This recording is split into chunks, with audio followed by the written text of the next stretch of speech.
Hey everyone, welcome to Comic Yahud, your place for classic comic stories. Today's episode, Tintin and the Broken Ear, Chapter 1. Let's dive in. A man strides purposefully towards the entrance of the Museum of Ethnography, with his trench coat swaying and a sense of determination in his step. Behind him, another figure stands closely, casting a quick glance at the imposing building. Inside the museum, a visitor stands captivated by the towering Dahomey painted posts, their vibrant colors contrasting with the muted tones of his attire. Another visitor, intrigued, observes from the background, as if drawn into the mysterious aura of the artifacts. Nearby, a couple is engaged in a quiet discussion in front of an array of bepenned masks, their expressions a mix of awe and curiosity. The masks, with their intricate designs, seem to whisper stories of ancient cultures, holding the pair's attention completely. An elderly woman, wrapped in a red coat and scarf, studies a wooden sculpture labeled Head of Carved Wood, Arumbaya, her eyes filled with wonder. The mask's carved features seem almost alive, drawing her into its mysterious past. Nearby, a red wooden figure catches her attention, marked as an Arumbaya fetish, with a note detailing the Arumbaya tribe's location by the river Cauliflower in San Theodoros. Her intrigue deepens, imagining the vibrant culture it represents.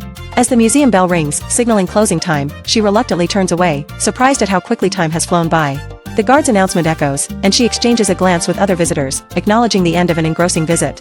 As the museum doors close with a heavy clank, the guard secures them with a determined twist, ensuring no one can enter after hours. Outside, the city lights flicker on, casting long shadows that dance across the pavement.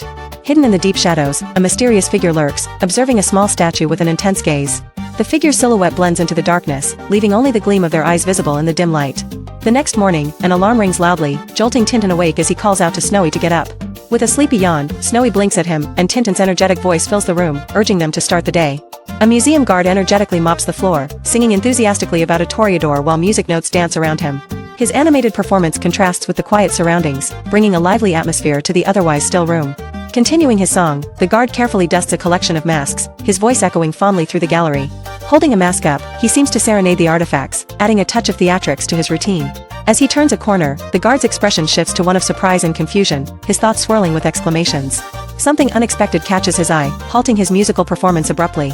The guard dashes away in a panic, leaving behind a chaotic trail as a small figure seems to pursue him. His hurried flight contrasts with the calm yet determined presence of the mysterious figure, adding to the frenzied atmosphere. Meanwhile, Tintin energetically follows the radio's exercise instructions, his movements mirrored by the enthusiastic Snowy. The room vibrates with their synchronized rhythm, creating a lively start to the day. Feeling invigorated, Tintin declares it's time for a bath, leading Snowy towards the bathroom as the radio transitions to the morning news. The cheerful routine is momentarily paused by the promise of current events, hinting at new adventures. As Tintin enjoys his bath, the radio news interrupts with a report of a robbery at the Museum of Ethnography, mentioning the theft of a sacred tribal object. This unexpected news captures Tintin's attention, pulling him from his relaxed state. The radio continues, describing how the loss was discovered that morning by a museum attendant, with suspicions that the thief hid overnight. The lack of any signs of forced entry deepens Tintin's curiosity about the mysterious heist. Driven by the compelling story, Tintin quickly leaps out of the bath, calling Snowy to join him as he rushes to investigate the Museum of Ethnography. Tintin, with Snowy at his side, approaches a guard who informs him that the director is currently busy as the police have arrived. A sense of curiosity grips Tintin as he wonders about the incident involving the authorities. Inside, Thompson and Thompson are questioning a perplexed attendant about a stolen exhibit, noting the immaculate reliability of the man who reported the theft. Their inquiries confirm that the attendant, a trusted employee of many years, had noticed nothing amiss until the morning. The director, pondering over the situation, mentions that the stolen fetish is of no intrinsic value, suggesting it might only appeal to a collector. This insight adds a layer of complexity to the investigation, hinting at a more personal motive behind the theft. Tintin and Snowy find themselves face to face with Thompson and Thompson, who are equally surprised to see their friend. The detectives greet Tintin warmly, their expressions a mix of relief and camaraderie as they discuss the recent theft. As Tintin inquires about any leads, Thompson and Thompson share their theory that the Arumbaya fetish was taken by a collector. Their humorous banter over semantics brings a brief moment of levity to the otherwise serious matter. Some hours later, Tintin is engrossed in searching for answers, convinced he has found a book that holds crucial information about the Arumbayas. His determination is evident as he hopes this discovery will shed light on the mysterious theft. Tintin holds a book titled Travels in the Americas by A.J. Walker, published in London in 1875, feeling a surge of curiosity as he delves into its pages. Sitting comfortably, Tintin reads aloud to Snowy about the Arumbayas, describing their appearance and their use of blowpipes with curare-tipped darts, adding a note of excitement to his voice. The book includes a sketch of an Arumbaya armed with a blowpipe, illustrating their generosity and the narrator's decision to stay with them, deepening Tintin's fascination. Tintin, with a furrowed brow, reads about the terrifying curare poison, realizing it is linked to the stolen Arumbaya fetish. His mind races as he processes the potential danger and the theft's implications. The book includes a sketch of the Arumbaya fetish, a small carved figure, which Tintin examines closely. This intriguing artifact deepens his fascination and concern about its disappearance. Reflecting on the odd coincidence, Tintin shares his thoughts with Snowy, who is already dozing off at his feet. Deciding to let the matter rest for the night, Tintin leans back, ready to join his faithful companion in slumber. The next morning, a museum guard begins his routine with a broom in one hand and a bucket in the other, moving briskly past an array of exhibits. The room is quiet, the only sound being his footsteps echoing off the polished floors. Suddenly, a loud crash startles him, sending stars and question marks spinning around his head as he stumbles backward. His broom clatters to the floor, and he looks bewildered, searching for the source of the disturbance. Panicked, the guard dashes down the hallway, shouting for help and insisting that something is bewitched. His face is flushed, and his cap flies off as he rushes past a towering totem pole, hoping to find someone who can restore calm. The guard grabs a phone, his hands trembling as he calls out for someone to answer, desperation in each word. He clutches a handkerchief, wiping sweat from his brow as he anxiously waits for a response. On the other end, the director listens intently, his eyes widening in shock at the news about the fetish. Dropping everything, he promises to come immediately, the urgency clear in his voice. Without a moment's hesitation, the director dashes out, his coat billowing behind him as he races to address the crisis. His mind races with the implications as he heads toward the unfolding situation. Thompson and Thompson, along with a group of officials, are gathered around a peculiar fetish that has mysteriously reappeared, each expressing their bewilderment over the situation. The guard suggests that the fetish might be bewitched, adding an air of disbelief to the conversation. The letter reveals a confession from someone who admits to stealing the fetish as part of a foolish bet, apologizing for the trouble caused. This unexpected twist leaves the officials stunned, realizing the bizarre circumstances were merely a prank. Tintin and a museum official examine the fetish closely, both startled by the newfound information and its implications. The official reads aloud the details about the Arumbaya tribe, deepening Tintin's curiosity and drawing him further into the mystery of the artifact. Thompson and Thompson stand with the professor, discussing an anonymous letter with a mix of confusion and certainty. Their debate over the letter's origins adds to the air of uncertainty surrounding their investigation. Meanwhile, Tintin walks thoughtfully down the street with Snowy, pondering the police's decision to close the case. Snowy, ever the realist, questions why Tintin persists, but Tintin's determination is unwavering. Lost in thought, Tintin inadvertently walks into a lamppost, momentarily startled by the impact. Snowy barks in alarm, bringing Tintin back to the present with a wry acknowledgement of his distraction. Tintin adjusts his cap with a sheepish apology, realizing his blunder as Snowy nudges him forward, urging vigilance. They continue their walk, Tintin now more aware of his surroundings, his mind still preoccupied with unsettling thoughts. As they move on, Tintin ponders aloud about the authenticity of the artifact, feeling isolated in his suspicion while Snowy bumps at the trash can. The bustling street around them seems indifferent to his revelation, leaving Tintin to wrestle with the troubling possibility alone. Later, seated in his cozy armchair, Tintin studies a book intently, seeking validation for his doubts in Walker's meticulous sketch. The room is quiet, save for the rustle of pages as Tintin's eyes narrow, determined to uncover the truth hidden within the lines of the drawing. Tintin examines a sketch of the Arumbaya fetish, noting the damage to its right ear, which raises questions about its authenticity. Pondering the intact ear of the reinstated fetish, Tintin speculates about the existence of a copy, while Snowy humorously remarks on Tintin's detective-like enthusiasm. As Tintin delves deeper into the newspaper, a sudden discovery leaves him wide-eyed, intensifying the intrigue of the mystery. The newspaper details a tragic incident where artist Jacob Balthazar was found dead due to a gas leak, his parrot surviving by chance. Tintin is absorbed by the story, sensing something more beneath the surface.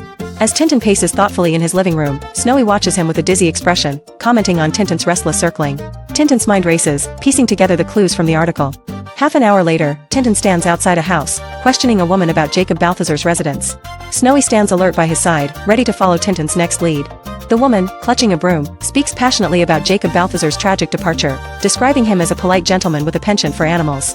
Tintin listens intently, intrigued by her mention of a parrot and 3 white mice that once belonged to Balthazar. She reveals she's been taking care of the parrot temporarily but is unable to keep it, hinting at her need for assistance. Tintin seizes the moment to request a look inside Balthazar's room, his curiosity piqued by the woman's stories. Agreeing to his request, the woman leads Tintin up the stairs, reminiscing vividly about Balthazar's distinctive style and habits. Tintin listens with interest, noting the woman's fondness for Balthazar despite his quirks. The woman opens the door to reveal a cluttered room filled with artistic sculptures and paintings, each piece a testament to Balthazar's eccentric taste. Tintin surveys the room, absorbing the vibrant chaos and the personality it exudes.